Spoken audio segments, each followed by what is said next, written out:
Hello, welcome to Model Kit Stuff. My name is Jason and today we've got a first impressions video for you today and we're looking at this. It's Airfix's 1:48 scale Junkers JU87R-2/B-2 or what we all just call a Stuka.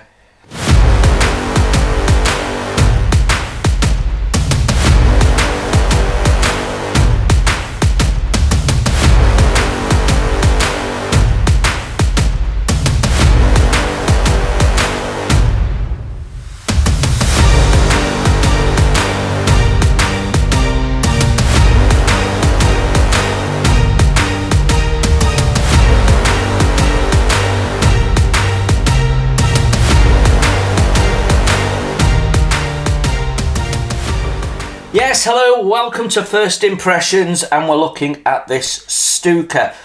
This is kit number A07115. It's been out for a little while but it's still currently on catalogue at Airfix and I purchased this year. So I've bought this, it's not a promotion or anything, so I'm free to say what I like. I've got to say I have a little bit of a soft spot for Stukas. And that's because, well, my grandfather had a run-in with several Stukas during his 7 crossings to the beach during Operation Dynamo. And yeah, he very nearly lost his life to one of these machines. So I've always been a little bit fascinated by them. Obviously, as an aircraft, they're quite interesting. The screeching dive bomber mechanism and the auto mechanism that brings them up and that sort of stuff. So I've always found them a little bit fascinating. I have only ever built one model of a Stuka before. That was also Airfix. But that was 172 and I've got to say I was really pleased with it. So building it in a bigger scale, never done that before, that should be quite interesting. Right, let's take a look. This is a kit that comes with 2 paint options. It's in the old style box where you've got this red strip. We don't get that anymore. It's a double corrugated box, so a corrugated lid, corrugated underbox, and it came taped down, which I've opened for ease of review. And it tells us on the side of the box here that we've got cartograph decals, that the tooling is 2016, and this particular release with its decals is 2017. And that it was manufactured in India. And yeah, we've got a nice bit of artwork on the top of a Stuka being chased down by a hurricane, and another one there in flames at the hands of another hurricane, and a few more information. Nice bit of artwork actually. Ends of the box, as always, pretty much reflect what's on the lid, and then when we turn the box round we get a little bit of history. Tells us that we've got 161 pieces in there along with some finished model dimensions. Then we get our 2 paint options. So A is Greece Spring 41 and B is Libya May 42. So we've got one European, or what I'd call standard camouflage, and we've got one in tropical as well, which is really cool. Then we've got, as always, the list of paints for scheme A and B, and then the few extras that you need for B, for the different markings there. Tells us it's a skill level 3, and it comes with 3 flying hours.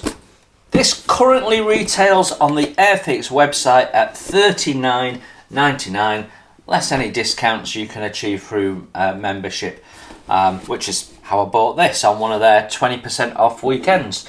So let's take a look at what we get in the box. And my first observation is that we've got a fair amount of space in the box. So there's a lot of space for this model to waddle about, which isn't ideal. Really, you want the box to be a little bit smaller so this isn't moving about, especially as we've got everything in one bag. Okay, that's packaging looked at. Let's have a look at our instructions. Right, let's take a look at the instructions. We've got the usual format. It's portrait, stapled, colour, build manual. We've got a little bit of history and specifications in several languages. At the bottom there it tells you to wash your parts. As we turn over, we've got a little bit of information around assembly instructions, the icons that we're going to be using, and then right from the off it's telling you you've got a decision to make. So you can either build the model with the engine cowlings in place, or you can build the model with the engines in place, but clearly you can't do both. It's that age-old thing of, you know, you can't have a scale engine inside a scale engine bay because of the thickness of the walls of the plastic. So what you're going to do, you've got to make a decision there and then. I don't know whether it would then be possible to use these that are left off and model them next to it or something like that. I always quite like the idea of showing an engine off or something, but then at the same time it sort of changes the shape of the aircraft, so it's not necessarily an easy decision, is it? Right, step one. Okay, so we've got wing spars and like a floor pan all in one, and we're adding what I'm guessing is going to sit the seats. Yes, I can see it is. Then we've got a rear bulkhead, seat going in. Seat looks quite basic from that point of view. There's no mention of figures, so I don't think we've got figures. There's certainly no seat harnesses. Then we've got what looks like a spent ammunition bag, and then they definitely look like ammunition boxes, although somewhat simplified version of them. So that ammunition rack being built up and installed. Then we're building up framework for the little seat there. That looks quite nice. We've got some radio sets going in, yoke going in. Then we've got an underneath fuselage section, and it's got some drilling to do. Yeah, you've got location holes for the base that you can't get a hold of, and okay, we seem to have different locations, so you could have it banking or something like that, don't know. All of that is to do with drilling holes if you want to put it on a display stand. Then we've got interior cockpit items going in, so that's going to add some nice interior detail. Step 13 and 14 includes nice blown up painting instructions and decal locations, is it, as well? Or am I making that up? I think I'm making that up. It's just paint instructions. Then we're putting the two fuselage halves together. We've got some paint instructions for the inside, and then that slips on the top there. And yeah, they even show you the best way of going about it, sort of clips in place. That's cool. Step 18, and we've got more interior details being built up. Again, different depending on whether you're showing the engine or not. Then we've got a single decal for all the dials. It looks like the dials might be raised. We'll have a look when we see the plastic parts, so you might want to stamp those out maybe. And we've got what looks like a clear block going in there, so I think that's to do with the bomb aiming when she's in dive mode. And then we've got two options there, not really clear to me. Oh, open and closed, I'm guessing.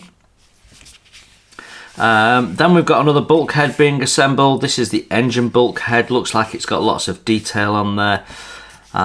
Step 25, underwing. We've got to drill some holes depending on what ordnance or drop tanks you want to put on there. Then we've got gun base open option, where you have to cut out the gun bay covers, if that's what you want to do, and then you're populating that with detail, so that could look quite nice. We've got, I'm not sure if it's the lens, but we've certainly got a clear part going in for a wing light. And then we've got the cannon blisters going in, and the top halves of the gull wings going on. We've got options. This is, well, basically if you've cut it out, it's not really an option, is it? Then we're assembling the tail. We're sandwiching two pieces together to make the tail planes, putting the support struts on. Then we don't think they're going to be movable, it's just to get them correctly spaced that we've got the separate parts. And again, we've got options depending on what angle you want that to be at. So that's pretty cool. Then we've got building up the engine. So that's what, 3, 6, 9, 12, 13, 14, 15, 16, 17, 18, 19, 20 steps to build and assemble the engine. Looks nicely detailed. So yeah, there's no reason why this won't look good displayed. Have to have a look at those exhausts. And they've got them painted satin black. Is that 85 satin black? Am I right in saying that? I think so. Yeah, that's interesting. So that's sort of like museum display standard, whereas we really might want this weathered up and the engine looking mucky maybe. So a bit of research around colours there, I think, depending on how you're displaying your model. But yeah, lots of detail going in. Building up the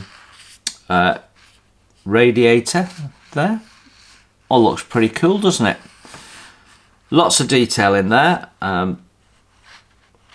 And then we've got propeller going on with a spinner on the end. That all looks good. Then we're building up the engine cowlings if you're not having the engine on display. I quite like the idea of building up the cowling and having it resting next to it, all assembled. I think that could look quite cool, like put it on a little wooden jig or something next to it. I think that might look nice. Yeah, I like that idea. Could possibly cut the holes out where the exhausts are and just show those as slots. Yeah, there's some interesting thoughts there, I think. Right, what have we got here? Okay, so landing gear. Quite short, stubby landing gear it has. Wheels are 2 parts. They're weighted. So if you want to show it in flight, you turn them upside down so that the weighted part is inside. That's brilliant. It's exactly what you need. Yeah, and they've got this little tab on them so that they'll locate. So that's quite a nice little touch, isn't it? I like that idea. Landing gear goes on. Then we've got some other bits going on the wings, ailerons and what have you. And again, options depending on what you're doing. Doesn't necessarily tie you in though to the wing. So, you know, 73A, it should say 73A if you've done tail option such and such. Do you know what I mean? Because not everyone really knows, do they? I don't know what the angles should be. Right, step 75, would you believe? Building up ordnance. I'm guessing that's a big bomb rather than a drop tank, but I might be wrong. Yeah, that all looks pretty good. Got some different types of ordnance there to look at. And a central one on a little swinging drop cradle. Then we've got more interior parts going in, including the gun, as we build up the canopy. And then the canopy gets built up either in open or closed position. So you've got different clear parts depending on what you want to do with that. Then if you're not displaying it with the engine, we're building up the propeller at this stage. I would recommend putting your propeller on either way at this stage. Then we've got pit-top tube and aerial and stuff going on. And that is it. 89 steps. Not quite that many because some are option steps. So a bit less than that. Probably around 70 steps, I'd imagine. All looks fairly straightforward. The run of the build makes sense. Yeah, all good. Then we've got our paint instructions, so a page for each option. So this is paint scheme A, the fairly classic splinter pattern camouflage display. That all looks quite good to me, with the standard aircraft blue underneath and 2 shades of green on top. And we got decal positions as well. It's not overly decal heavy. As always, there's more underneath where you don't see. But there's a good number on here, actually, including some on the ordnance, so nothing wrong with that. Paint scheme B, which I would be tempted to do, but I want to do it more like it would have been during the Dunkirk evacuations. So I am going to do the European colour scheme. But this is really nice. Look at this. You've got really nice curvy shapes. That'll be fun to do, actually. That'll be fun to do. Yeah, you've got a red tipped spinner, and yeah, that'll look really nice. And lots of weathering options here as well, because the colour scheme and what have you lends itself to washers and so on, but also you've got the abrasive elements in the air there, so you're going to be able to do faded paint. You're going to be able to do paint chipping and scuffing and lightening up, clouded down with sand abrasion and what have you. So all sorts of options on here if you want to really go to town. So yeah, there we go. That's the instructions done. Let's have a look at our decals next. Relatively small decal sheet. It's divided up into common and then paint scheme A and paint scheme B. Paint scheme B, you know, you've got the nice red lettering. Paint scheme B is really speaking to me, but I am going to do... Oh, am I?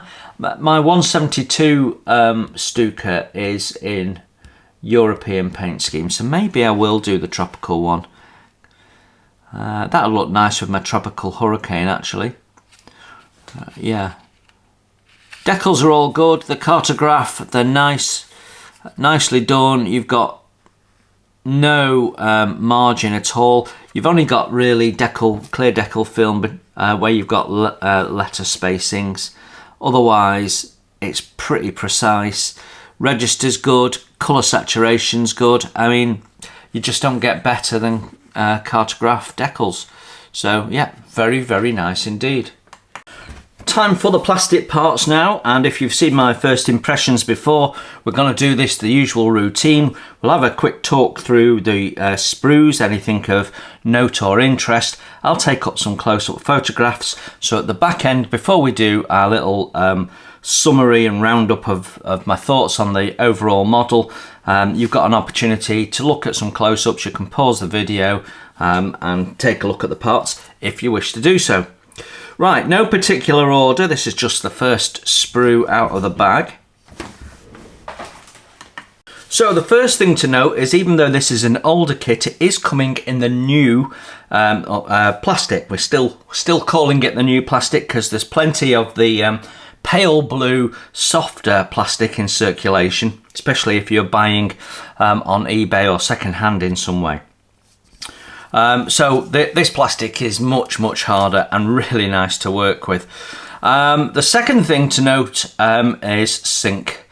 There's plenty of it that I can see. We'll have a talk through that in a minute because I suspect I know why. So firstly, lots of recessed fastener detail on the surfaces, which is really nice. Very, very nice. Panel lines aren't too big, aren't too small, so I'm happy with those. Lots of lovely detail on the tail there. And these are parts to go on the tail. They've got a slight matte texture to them. You can perhaps see it in the camera there. Got a slightly rough, like sandblasted feel to it, but actually not on the fuselage surface where it's a bit more polished, so that's okay. A little bit of seam visible, but nothing major. And some nicely done. That's a nice little bit of moulding actually. I can see one stress point there. Can you see the colour change? That's where the parts come under stress. I'm not going to do anything with it now till we fit it. But what was interesting, if I show you the bag, if you see that stretching and pitting of the bag there, that's where that part was.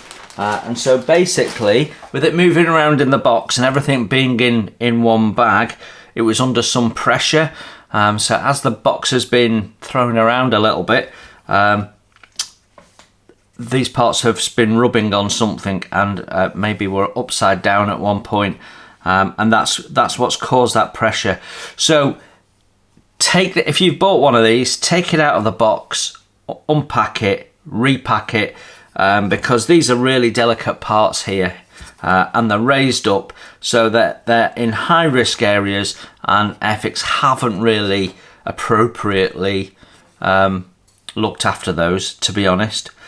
When we turn it over, we've got again a continuation of the nice detail.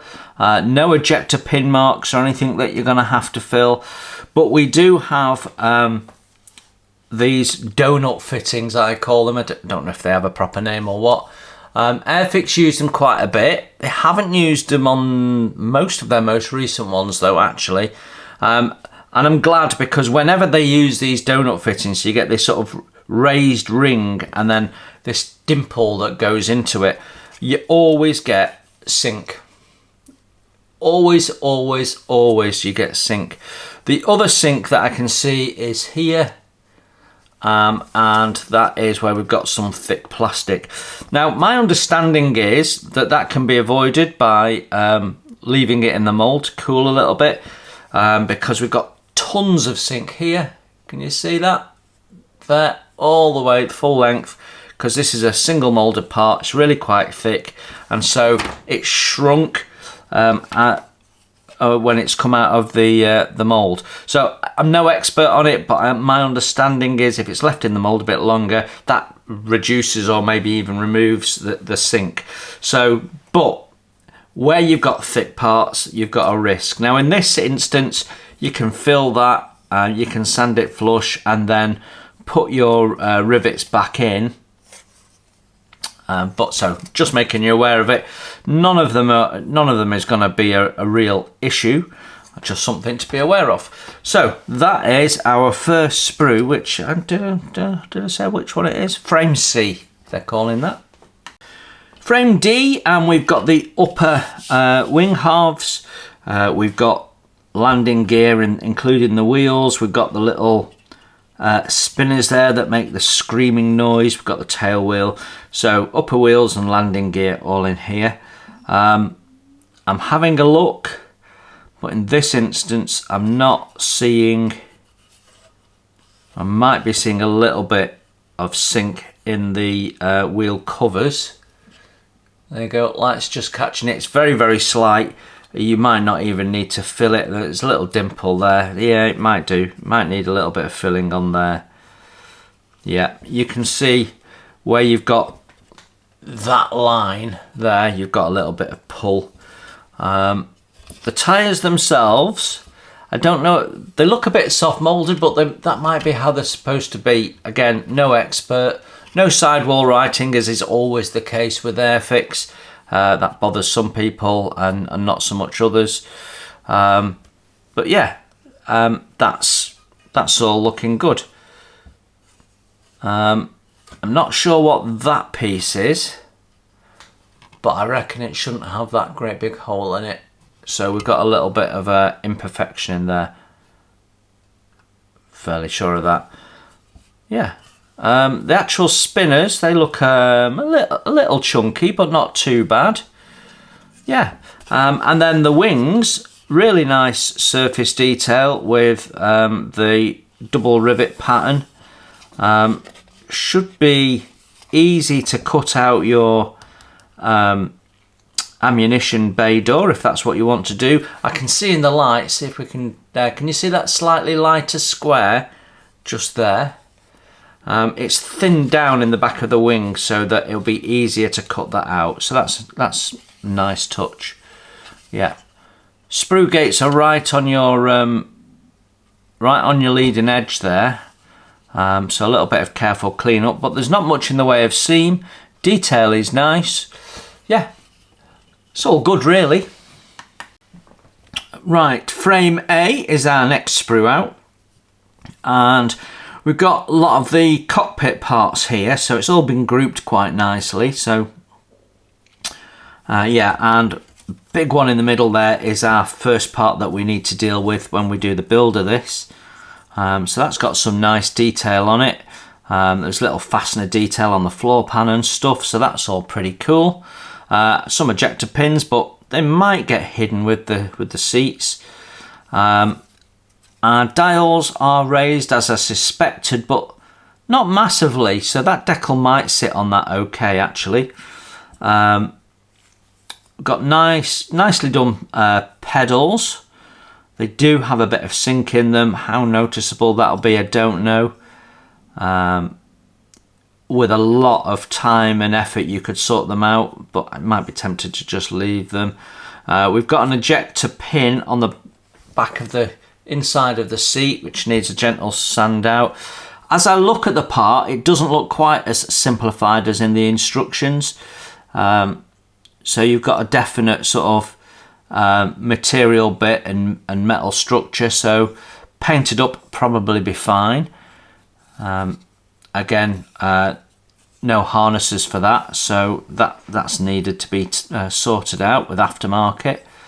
Radio sets, they look a bit basic, but you know, they're passable.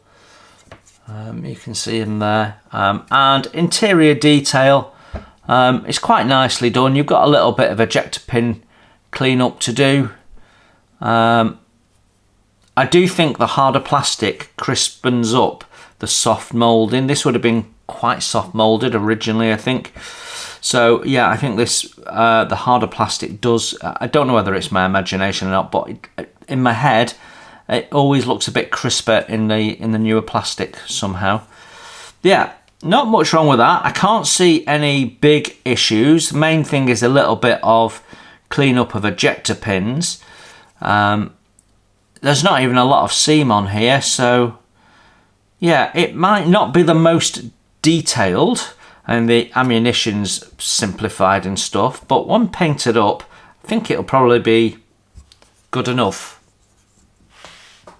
Sprue F, a diddy little sprue that deals with the propeller, some of the engine cowlings and some of the engine. Sprue gates, everyone knows I'm going to say this. It's on the propeller, but actually they're quite thin and it's on the thick part of the propeller, so cleanup won't be too bad, although I would have preferred it on the center element there. Engine block, nice enough, I guess, and that I think is the bottom piece for it. And then we've got these the side frames there, a little bit of seam cleanup on there, a good wash though. I can see plenty of, can you see it there, glinting between those circles, plenty of release agent on these, so they do need a good wash. We've got some ejector pin cleanup on the engine block, which is a bit unfortunate of its location. And then we've got the two spinners, they look nice. Sprue gates are on the outer surface though. The Airfix probably wouldn't do that now. But we do have cabling and things like that moulded in.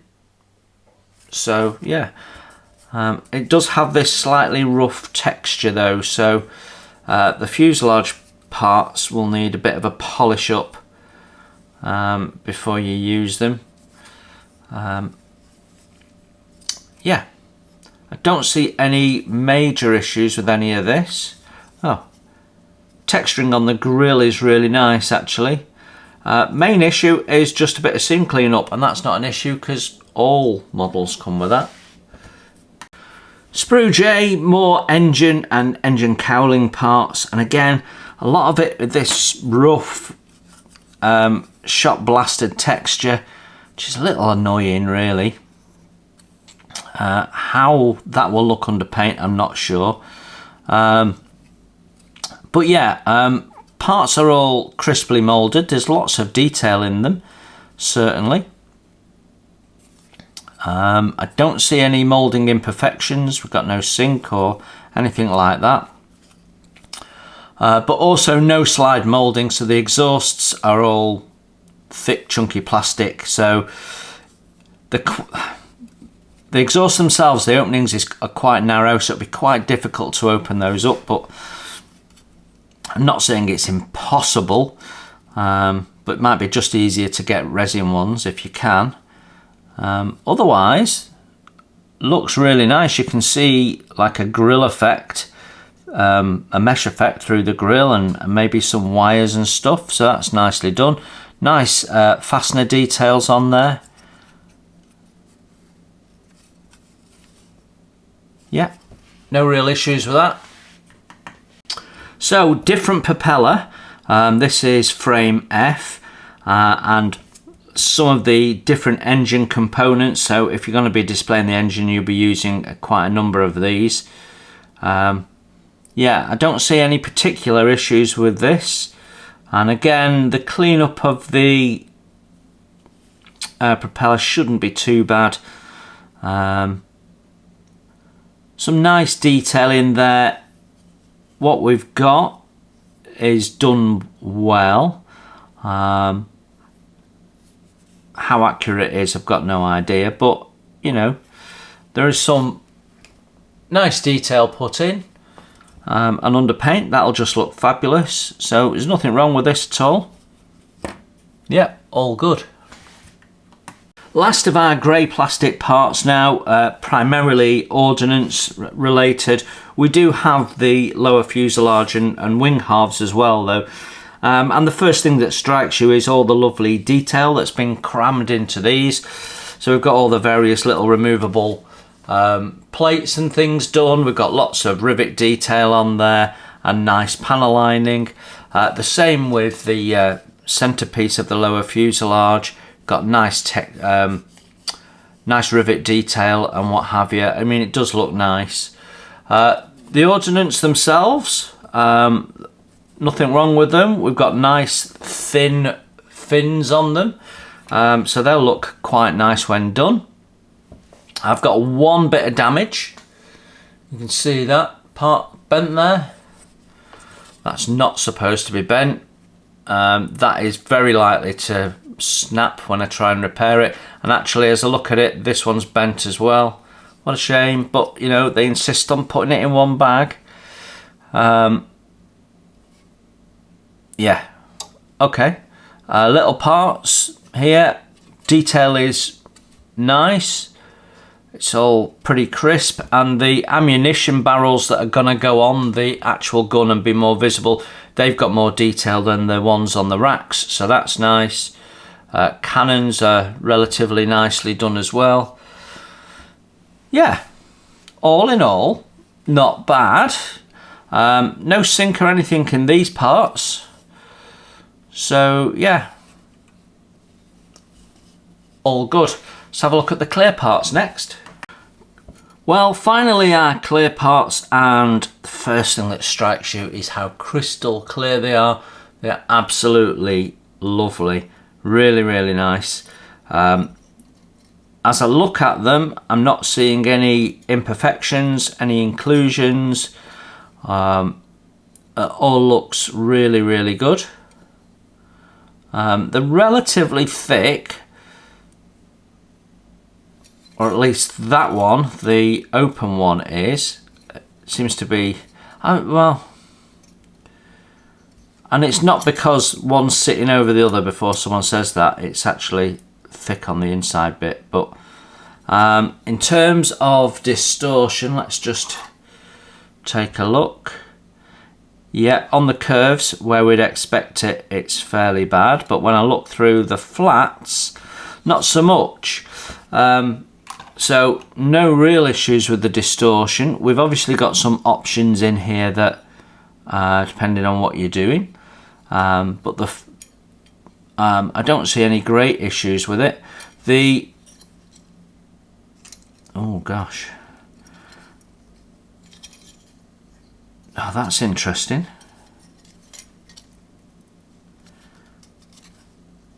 I don't know. I assume that is how it was on the original. But all the, can you see? Completely flat. So the frame is on the inside. So that's going to be difficult to paint. Yeah, painting masks, absolutely a must for that then. I wonder why they've done that. I've never seen that before. Yeah, how weird. I have never seen that before. Well, there you go. There's always something new to learn, isn't there? But from an actual manufacturing point of view, nothing wrong with that at all. Absolutely stunning.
So there you have it, the Airfix 1:48 scale Junkers JU87 R2/B2. Sounds like something out of Star Wars, doesn't it? It's a Stuka.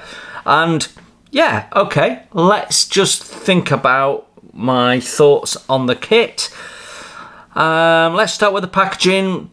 The box itself is good, but it's too big.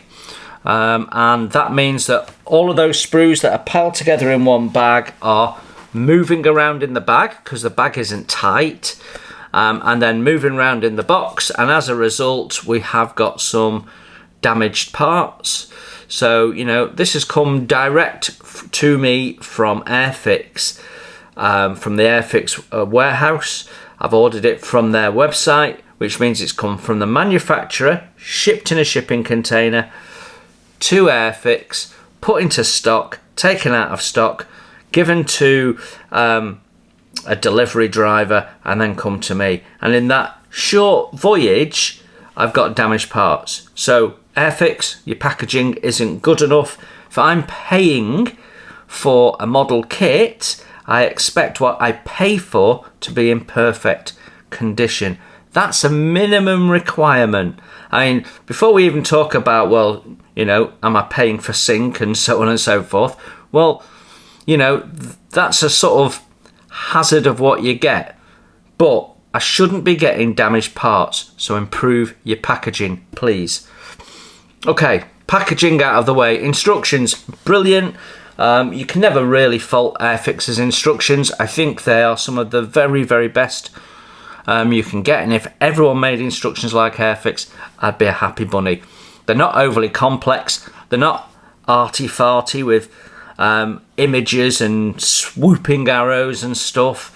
You know, at the end of the day, when you finish the model, you chuck the instructions in the bin. You need them to be functional, and Airfixes are very functional, very clear, and the build sequence makes absolute sense. That then takes us to the decals. Not a huge amount of decals on this, but what we've got are extremely well executed. Cartograph decals, you can't fault them. They're nice and thin, no real decal film.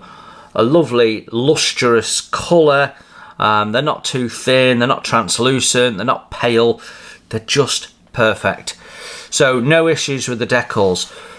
The plastic itself could be better. We've got this strange texturing on some parts, but not all parts. This like shot blasting texturing. I have been explained to me what causes that, but I don't think I understand it fully enough to be able to explain it to you.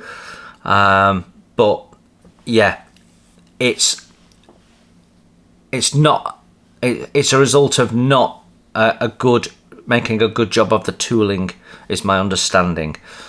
So that probably needs addressing. Although I haven't noticed it on recent releases from Airfix, so maybe they already have. But you have got it in this particular kit, so you've got some additional sanding work to do to get that where you want it and polishing up the plastic. You've got a little bit of sink to fill in places, but there's not tons and tons of it, and where you have got it, it's not in a difficult place to clean it up, so it's not a major issue, it's just something to be aware of. There's no flash. The seam is very good. You know, it's not overly heavy. You've not got tons of seam, so no real issues with that. The moulding is probably a little bit soft in places, but I think it doesn't look bad at all. And in the harder plastic, it appears to be a little bit tighter for some reason. But yeah, it looks very nice. What I love about the model is that it comes with an engine that's to scale. It's not undersized, so you can put cowlings on it. It's to scale, so I love that. The cockpit looks detailed enough, and underpaint will look great. Obviously, you've not got figures. Some people will love the idea of figures, others just wouldn't put them in anyway, so you know, that's modeller's choice. And you also don't have any photo etch. Which wouldn't be an issue in this kit because it doesn't really need it. I couldn't justify photo etch for anything other than seat harnesses. And what is missing is seat harnesses in any format. It's not a decal, it's not moulded into the seat, it's not a separate part that you glue on, it's not provided by photo etch. It's a major part of the model and it's missing. So something to be aware of. Also, there's no rigging plan, and you know, it might be that the only thing you've got is that single cable, but it would be nice, it wouldn't cost them anything to have one last shot, put a cable across there, you know.